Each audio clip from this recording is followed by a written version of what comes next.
First things first, Sylvester McCoy, Doctor Who. You can't leave that thing there.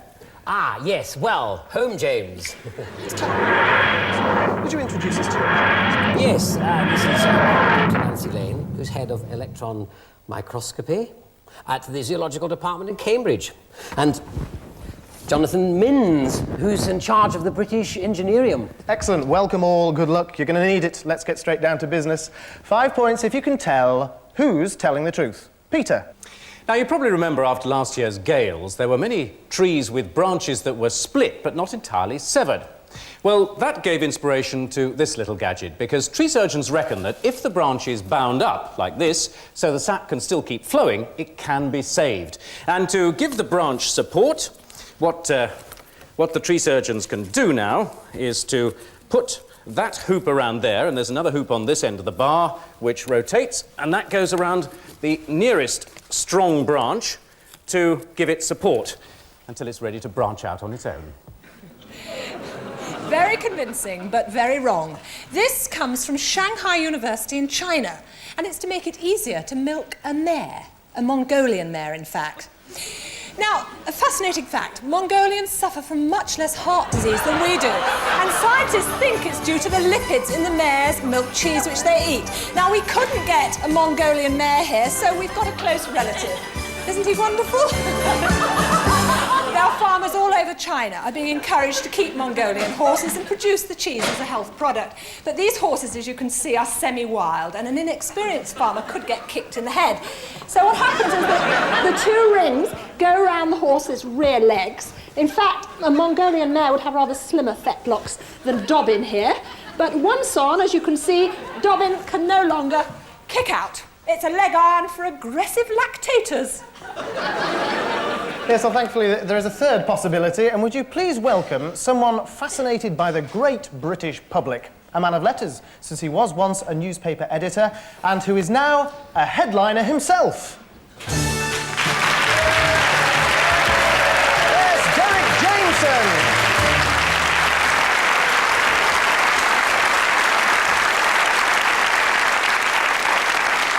Evening. What a load of rubbish. I'll put you right. This fiendish contraption, which I will demonstrate thus, attaches to the upper arms by Velcro fasteners, the left one pointing outwards, the other one inwards, and the idea is it gives you the perfect stance and position for the correct golf shot, which I will now demonstrate. You get the golf club, get off. Ball on the ground, hold on to your hats, and off we go.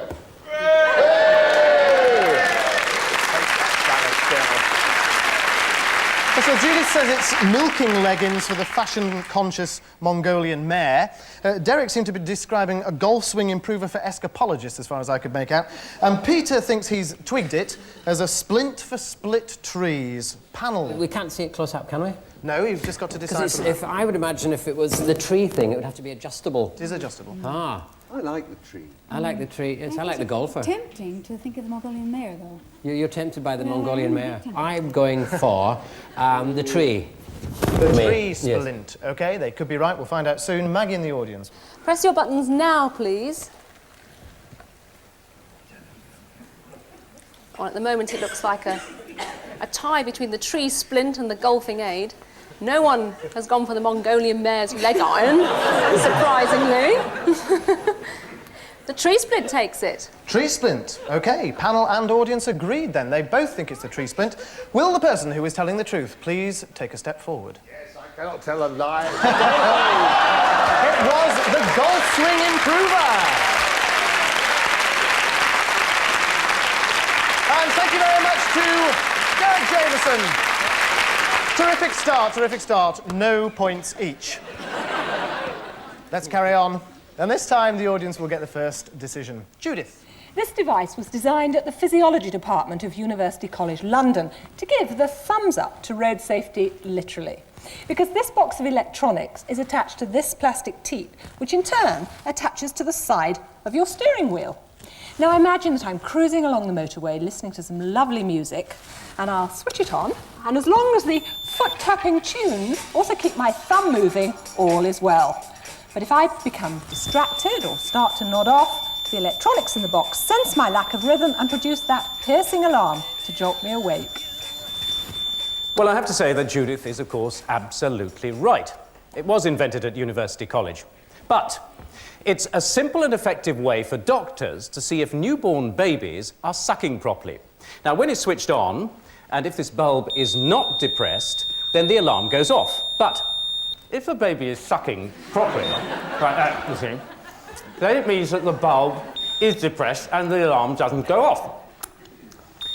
Doctors have found that by counting how many times the buzzer goes off in a minute, they can work out the exact quantity of extra food the baby needs until it learns to suck properly. Yes, well, if you thought little of those, consider the explanation of our next guests. A duo, a unique double act that fit together like a chain and sprocket. Yes, ladies and gentlemen, Hinge and Brackett.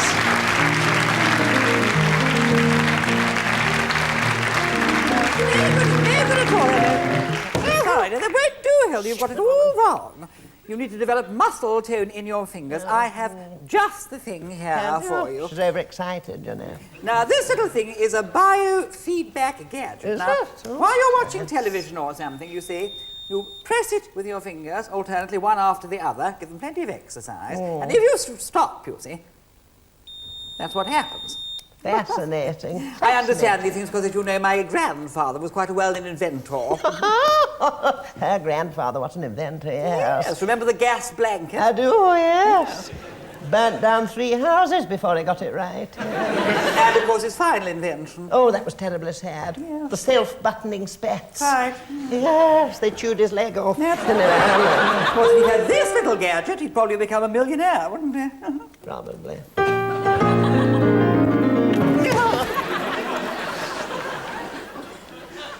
So, it's a digital exerciser for poorly tuned brackets, Peter's meal ticket for babies with poor suck, or it monitors Judith's hand jive as Judith Hann drives. The audience's turn to decide first. Maggie. Well, they all look a bit blank to me. Yes, difficult one this, isn't it? But vote now. Well, the finger exerciser is doing well at the moment. Baby sucker overtaking it now. Dramatically, I would say. 67% reckon it's the baby sucker, and that takes it. Right, the baby sucker it is for the audience. The panel, Doctor Who and friends. The thing is, the baby one, we think the baby might swallow it and die. And that might not be a good thing. It might work, but unless it's... But that would worry us. And doing that all the way up the motorway, you're bound to crash. So, finger exerciser, perhaps? On the motorway? Definitely. No, not the first one, the third one. The third one. More Yes, we go for the likely, third one. Hinge and Brackett's finger exerciser, eh? OK, well, the audience and panel disagree. Let's see if there are points here. Will the person who is telling the truth own up? I was telling the truth. It was and Judith. nothing but the truth.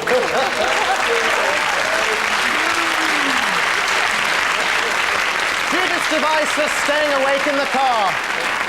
Thrilling, thrilling. It means, once again, the audience have failed to score, the panel have failed to score, which makes my job very easy, 0-0 after the second round. And thank you very much indeed, Hinge and Brackett.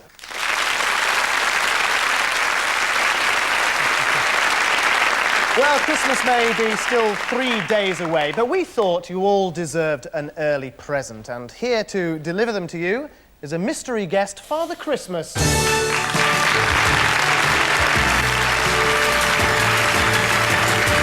is one present for the audience, and a different one for the panel. Father Christmas is going to give them out, and you can open them up. You can open them up. Ho, ho, ho. Ho, ho. A present for you, man. And you're allowed to open that and pass it round. Ho, ho, ho. Ho, ho, ho.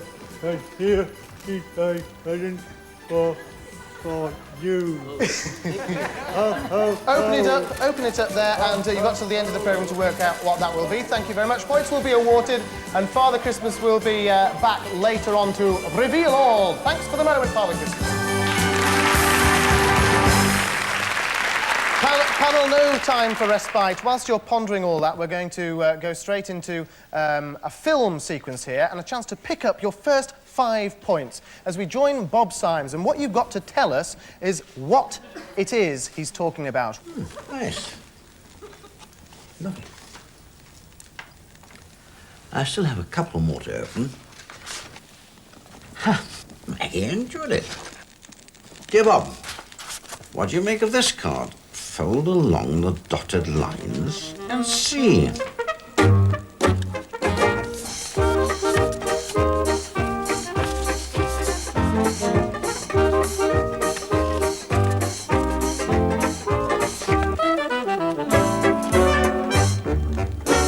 But what can it be?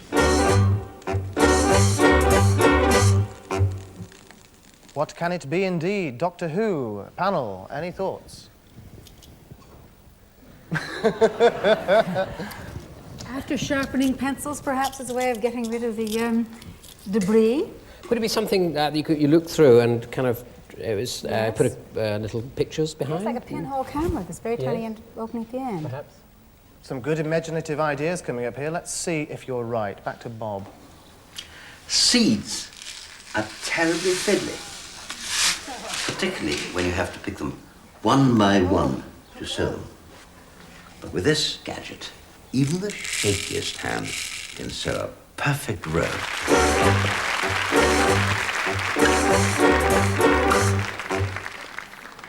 Oh, they're a glum panel here. They're going, oh, well, we didn't see the inside of that. No one... So no points at all, no points at all. Audience, your turn now. I don't know why you're laughing, because you've got to do the same sort of thing. Have a look at this. Well, now for the last one. Let's have a look. Howard and Peter, I presume. Dear Bob, here's something that'll be of tremendous use around the home. Pretty strong. Now, what can it be? Can it be? Any thoughts around here? Fly swatter. Yes, I was going to say a fly swatter, or possibly something to scratch the hair, you know, to make it grow again. Oh, I see. So a fly swatter, or something to make, you know, a baldy no longer be bald? Yes. Right, I see. Well, that's Wishful two thinking thoughts. that way. Any more thoughts? Come on, we're going to get a point here. Strap. Pardon? A strap. A strap? Well, that's simple enough. Are we right on any of those guesses, Howard? Well, let's go back to Bob and find out, should we? Now, these 3 holes should have given you a clue. You see, it fits around a normal domestic plug, like this. And it gives you a handle. If you're having any difficulty pushing it in or out, there it is. Well, what about that? What do you think? Well, we did say it was a strap. We said it was a strap. What do you think, audience? Well, I'm the chairman. My decision is completely arbitrary. I'm going to give the audience 5 points. They were correct.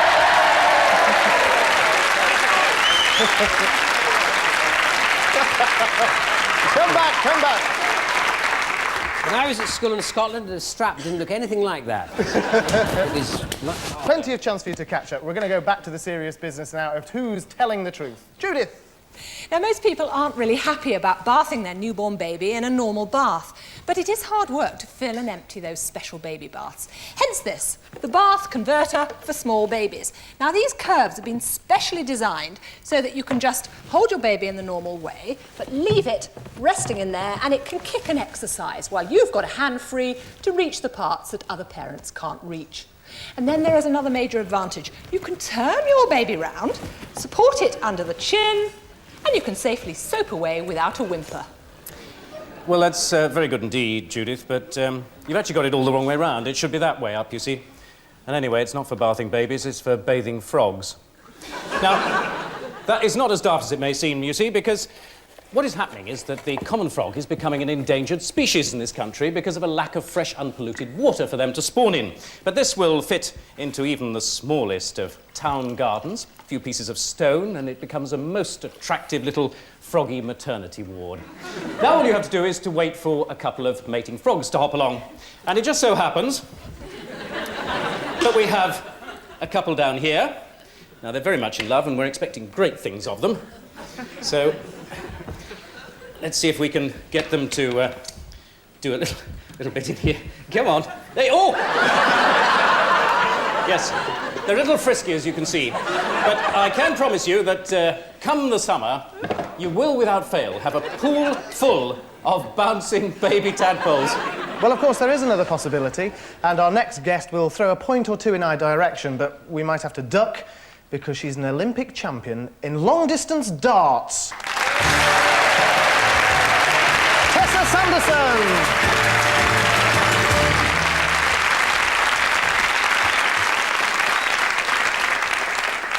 It won't fly, it's a lifesaver.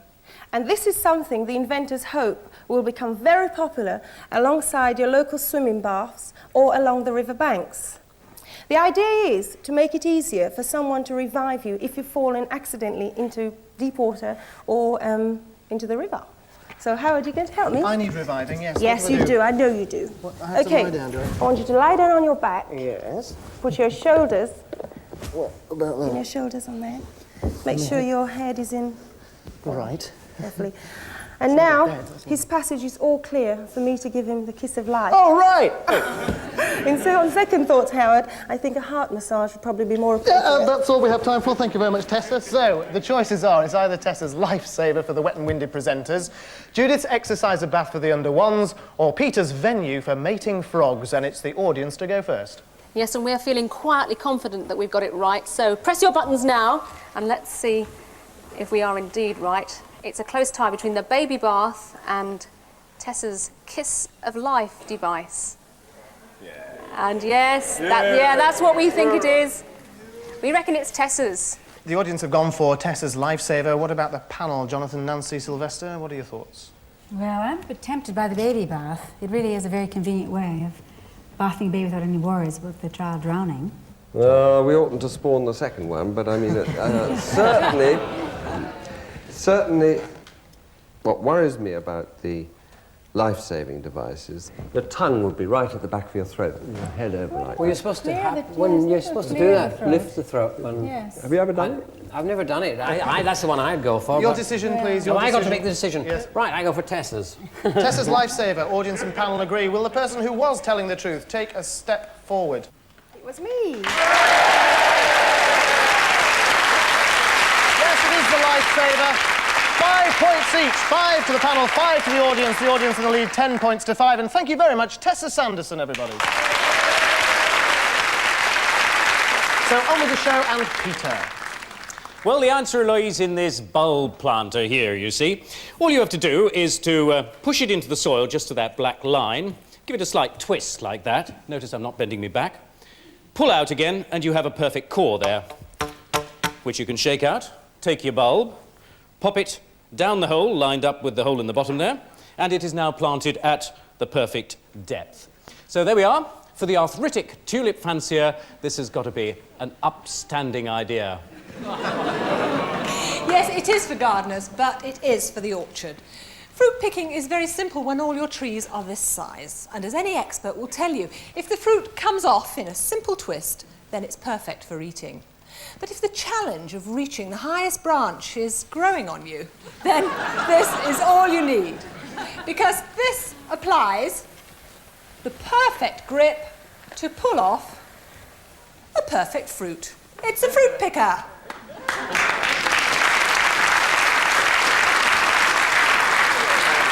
And now for the final idea and our final guest. A man more terrifying to any TV presenter or politician than any Dalek or Cyberman. This man is a psychiatrist's nightmare. Yes, it's Rory Bremner!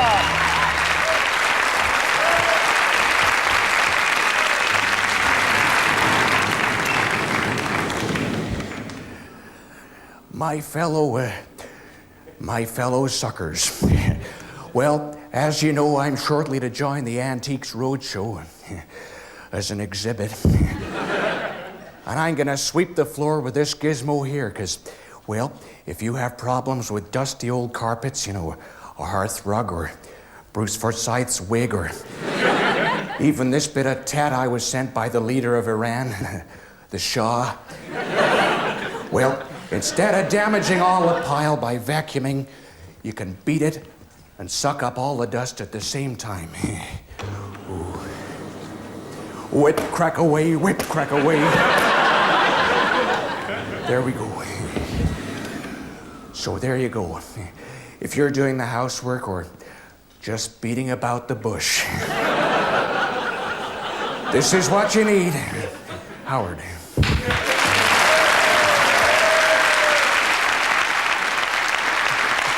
So Peter picked a perfect planter, a case of twist and sprout, no doubt. Judith told us of a fruitful way of twisting a tree, and Rory gave us a president's beater for worn-out carpets, or was it a carpet beater for worn-out... No, as we were. Sylvester, team, what do you think? Team, what do we think? Well, I'm quite persuaded by the fruit picker, because it would take it rather nicely. I think the trouble with the soil sampler was that You think the fruit picker? Very well. And Jonathan, you think the fruit I think the fruit picker. Well, we go for the fruit picker. The fruit picker. Yeah, well, I like the carpet beater myself, but let's find out what everybody else thinks. Vote now, please. Right, now the carpet beater is proving to be a favourite all round. I hope I didn't mislead you there. Oh, look, they're changing their minds already.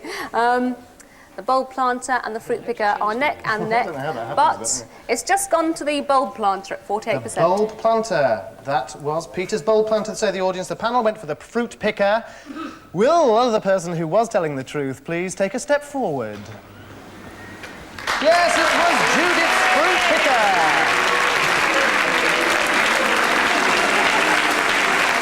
So 5 points to the panel, none to the audience. It ties the score up at 10 points each, and thank you very much to Rory Bremner.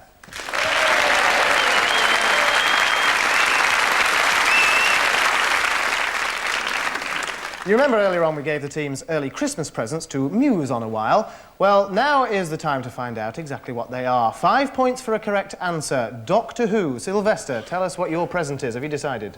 Well, we feel, don't we, panel? Must be there is something for measuring something.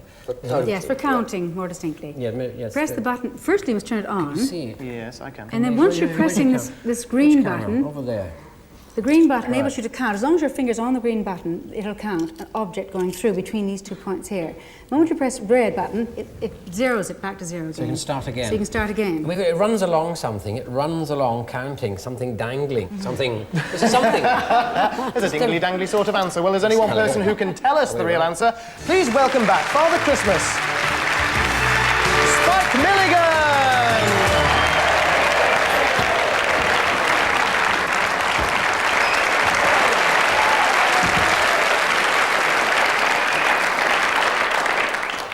No, this is not for plumbers who have to undo big nuts. Anybody guess what this is for? We've gone as far as counting coat hangers. Yes, you go to the top of the class and jump off.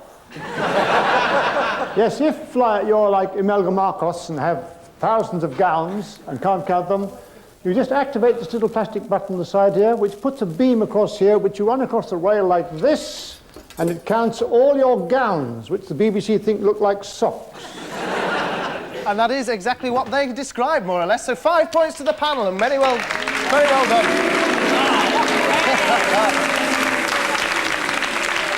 Yes, you might well boo because the panel are into the lead now, and you've got a bit of catching up to do. So, Maggie, what did you and the audience think about your present?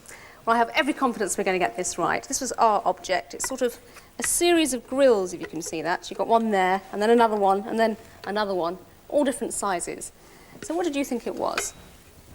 Well, we think it's some form of sorting system. You maybe put something inside, and then close it up, and shake it. And all the grills inside are adjustable, so maybe you can take one out, or place another one in, and it sorts out a different component each time. So some sort of filter. Any more thoughts, sir? Yes, something similar to that, with seeds or stones or something of that nature, sorting out. Well, the gentleman there was almost right. Almost all of you are right. Yes, if you have some loose screws, like I have, silence, you'll be hearing my sister. What you do, you take the gauges of screws, say 12, 10 and 8, you put them up, there's a little grill inside, as you can see, and the grills go all the way down. You drop the screws in like this, you put the top on, and you shake it, stone cold, dead in your market, stone cold, dead in your market. And bit by bit, they filter down the right proportion. Each level has separated the screws into the 12s, the 10s, and the 8s. Ta-da! So 5 points to the audience, which means the result of the 1988 Tomorrow's World quiz show is a draw, 15 points all. But we also have another winner. There is another winner because our voting computer this year has been able to identify the person who got most of them right most quickly. I know that a lot of people in the audience got 3 out of 5 completely correct, but somebody voted most quickly, and that person is a special prize winner, and they're sitting in seat number 141, 141. Stand up, please.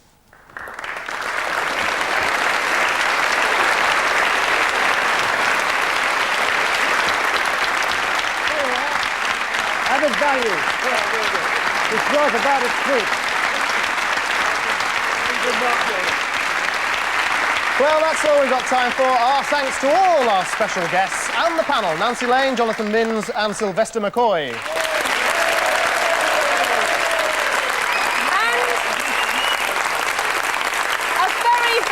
Thank you to our audience who've been absolutely fantastic. We'll be back in the new year with a more familiar version of Tomorrow's World, but we'll be on at a very unfamiliar time because we're moving to Tuesdays at 7 o'clock, so please make that a date in your new diaries. Till then, have yourselves a very Merry Christmas. Good night. Thank you very much.